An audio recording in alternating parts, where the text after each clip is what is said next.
Calon Presiden atau Capres sekaligus Menteri Pertahanan Prabowo Subianto menyebut Presiden Joko Widodo atau Jokowi sebagai bos. Hal itu disampaikan Prabowo pada Selasa 5 Maret 2024 di hadapan investor lokal dan luar negeri dalam acara Mandiri Investment Forum di Hotel Fairmont, Jakarta.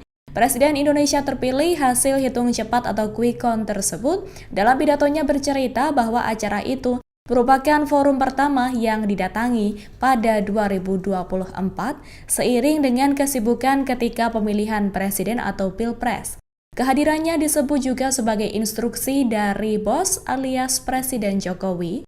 Pernyataan itu pun mendapat sambutan hangat dari para peserta acara. Prabowo juga menyampaikan apresiasi kepada PT Bank Mandiri karena mampu menjadi perusahaan besar. Ia bangga karena bank tersebut masuk dalam Forbes Global 500. Ia bahkan mengaku punya ikatan personal dengan Bank Mandiri karena merupakan nasabah. Prabowo menyatakan sempat berhutang namun langsung dibayar lunas. So actually, I was a bit hesitant in attending, but I understood that this was some sort of instruction from my boss. So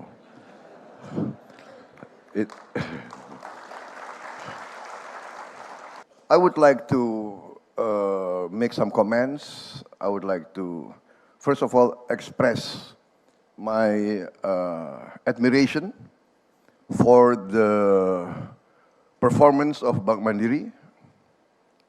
Yes, I'm proud of Bank Mandiri as an Indonesian. I understand that Bank Mandiri is number 300 from the Forbes Global 500, right? So not bad, right? And because I have a personal, emotional tie with Bank Mandiri. I was a client of Bank Mandiri many years ago, and I think my record in Bank Mandiri is not too bad. Pak Darmawan, right?